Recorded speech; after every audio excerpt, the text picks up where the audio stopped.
You know, it's almost like your birthday with a package from China, so let's go.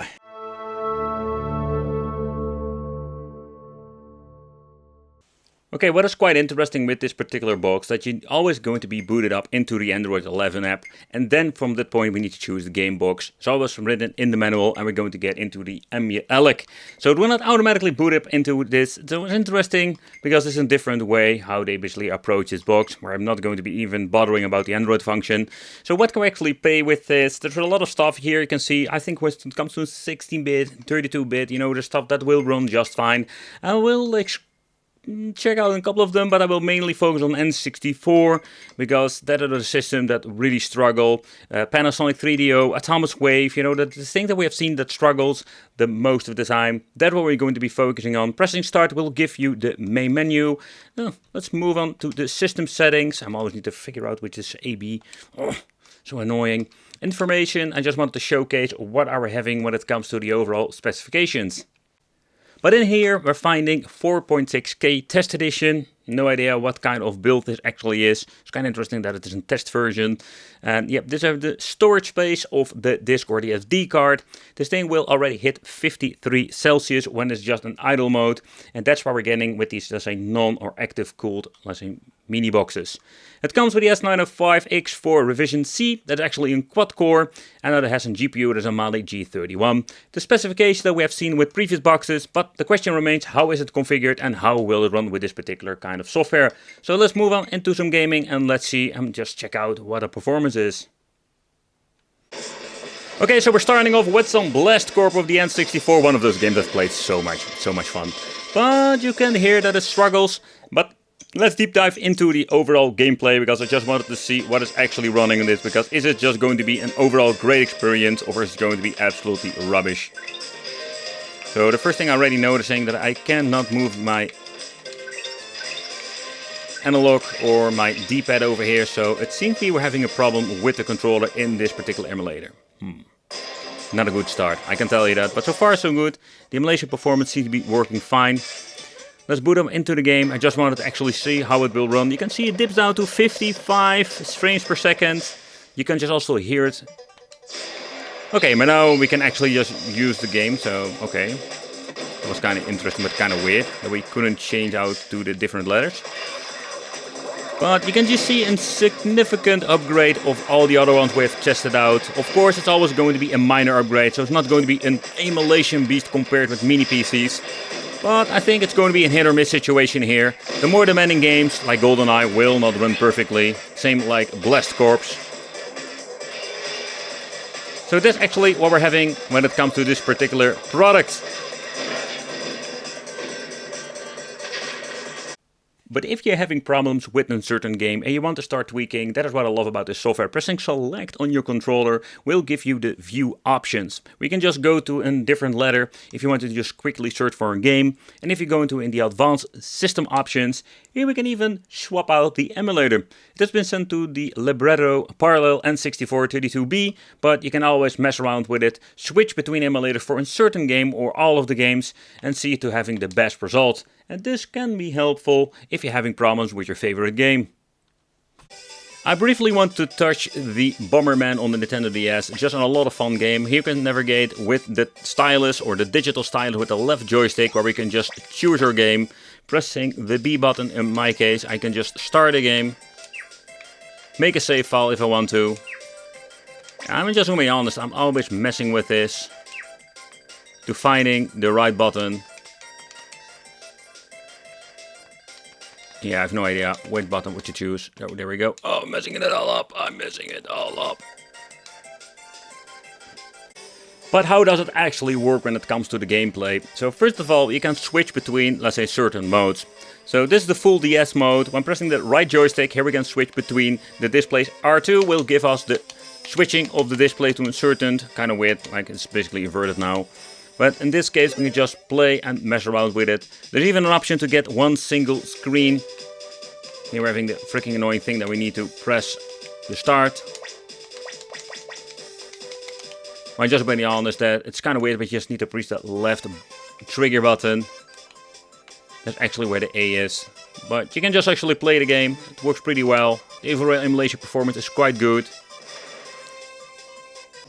But I just wanted to do also a deep dive into Nintendo DS and of course and Game Boy Advance. Both are absolutely amazing systems where I don't like playing Nintendo DS on a device like this. It's one just wanted to showcase it actually worked, but when it comes to the Game Boy Advance, there you have a great performance. And this is what I mean in the beginning of this video. That is just, you know, these systems can run it fairly easy without any problems. But you can also use this on way cheaper devices too.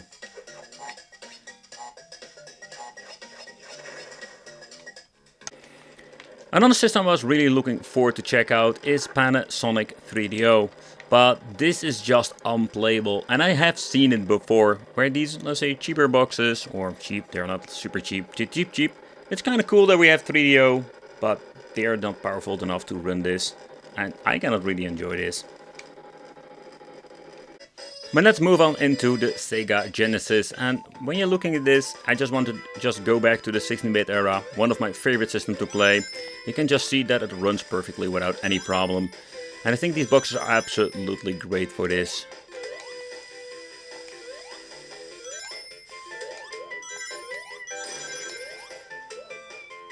Or we can find the weirdest games out there. Absolutely. This is, by the way, one of my favorite hacked Sonic games ever. It's so much fun. But I just wanted to check out some Sega Saturn. I can already tell you this will not run perfectly. These boxes are just not powerful enough. But I've noticed that none of the games will even boot up. And it is another common problem. So when you're finding this, there is always some tweaking needed to do. So first of all, let's choose GEX. So what you can actually do is go into Advanced System Options. It has been set to the Yamashita Zero emulator or the standalone. And the LAB Retro or Libretto, whatever you want to call this, let's put it in here. And basically, it's another solution. You can switch between emulators to see that it actually will boot up. But unfortunately, when you're going to be booting it up, doesn't even matter which game you're booting it up, you will get an error mode. So when it comes to Sega Saturn, there is no testing whatsoever here because nothing seems to be booting up. And that's absolutely a big bummer in my opinion. And that is what happened a lot. But it is not all that bad, because the Sega Dreamcast is booting up. But unfortunate, that is something you need to take consideration, that these boxes are not like ready to go sometimes, and there is always some tinkering needed to do. Especially when it's going to be branding this like in Gamebox, you will guess everything, if it's even something on it, that it will be configured at the point that you can just play it. Looking at FPS, this is a quite nice game to benchmark, one of my favorite games. But I'm just gonna be honest, this is the single game of Sonic 3D era that I actually liked. But we do have some unstable FPS going on native resolution. But to the point I can say that, yeah, it runs good enough that I can really enjoy this. Take consideration also when it comes to Dead Alive and other games that are even more demanding than this. You can have the option that it doesn't run at all. Same story like N64. It's the same shenanigans. There we go. We can just hear stuttering going on. Oh, it's almost dropping to the 50s.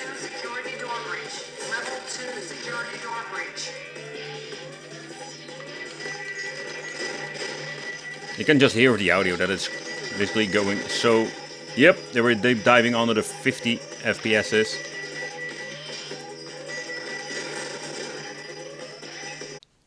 But also with the Sega Nomi, we're having the same struggles. It's unfortunate, and we do see this more and more often. So they're just selling something that doesn't work at all.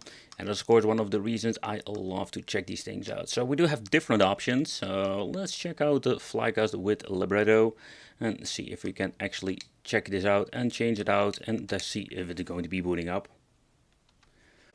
But with the Sega Nomi, there we did a trick that we can actually boot it up. So that's kind of cool, and also a great example that you can still manage to fix some things. But then the question, how will it perform? With Sega Dreamcast itself, we did have some issues with Sega... Yeah, with Sonic Adventure 2. And where I was afraid of, that with Dead Alive, that is way more demanding than Sonic Adventure in my opinion. You can see that this is just unfreaking playable. We can always do some tweaking in the emulator itself, but in my opinion, it's not going to be any better whatsoever. But we have reached the point that we can play PlayStation 1 without any problem on native resolution. The unfortunate thing is they do love to remove all of the soundtracks, yeah. So it's one of the things that happens a lot, and it's quite unfortunate because that's the soul of the game. I've tried out a couple of the games and all of them suffer from the same problem.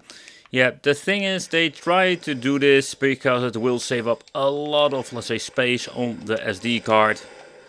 So where all of these different brands out there, in the end what they are just Android boxes with a label slapped on them. And this is nothing differently. So nowadays we do have different game boxes that actually have ME-ELEC and sometimes even like slightly modified in a good way. But the question remains, how is the overall performance with certain systems? I've been complaining or basically bitching about the controllers because they were pretty damn awful. And with this particular model we do have different kind of controllers. Think about this as the beefcake PlayStation 2 or the PlayStation 2 controller on steroids. Do I think it's steroids? Like, it doesn't matter. In the end, it's a beefcake controller and it's so much more comfortable with okay overall quality. Of course, the shoulder buttons feel kind of flimsy and cheap, but that's what you can expect with these, like, say, clone controllers. What I do like is the D-pad. This thing is more like the fleeting D-pad. I think it was the same like a Sega Nomad, if I'm recalling it correctly. And the overall quality of the joysticks is not bad at all. And the same goes for the ABHY. It's pretty now awesome in my opinion, and in here we're finding the dongle. So you need to plug it in the USB and connect it in the system. Everything has been configured from the factory, and an on-off switch and two AA batteries. In the end, it's not a bad configuration, and I must say this beefcake PlayStation controller is quite surprisingly awesome. Okay, the first thing I did notice, and this is kind of unique in my opinion, then the way how this actually looks and how your controller will fit in the device or in this case, because this is something I've never seen before. With the previous one, this was just one huge hollow thing where they just put everything in. So the construction of also this particular, let's say, game box, they did give some extra thought about it. The power supply, HDMI cable. We have the remote. You can use this thing actually like an Android box. Wouldn't really recommend it. Check Linus Tech's video about these cheap China let's say cheap China's, let's say cheap weird thing looking Android boxes that comes with a lot of shenanigans and weird software. Explanations about how the controller works, and then the user manual and deluxe toilet paper. But it does have some pretty decent, let's say, explanation about everything. I must give them some extra kudos, because most of them are pretty damn useless. But how about the box itself? Unfortunate there is no active cooling. A little bit of an downgrade in my opinion. Also the retro box thing that we have reviewed back in the day also comes with the same case, so I'm guessing it's going to be the same kind of performance, but we're just going to try it out. In here we're going to find ourselves the Android 11, 32GB of ROM, and basically this storage is purely for the Android part, not for the retro part. 4GB of RAM, and the model number is GX Max Edition. So they did put an extra sticker on here saying that how much the amount is of the SD card. So I just wanted to check it out for you. It's kind of funny they're putting these, let's say, quality stickers over it. It's absolutely completely nonsense. But seriously, are we going to do this? No. Come on. Oh, come on, get this freaking thing out. Okay, so now we do have ourselves a Uzoom, never heard of it. I think it's always better than having no brand at all, because those were like freaking self-destructing SD cards most of the time.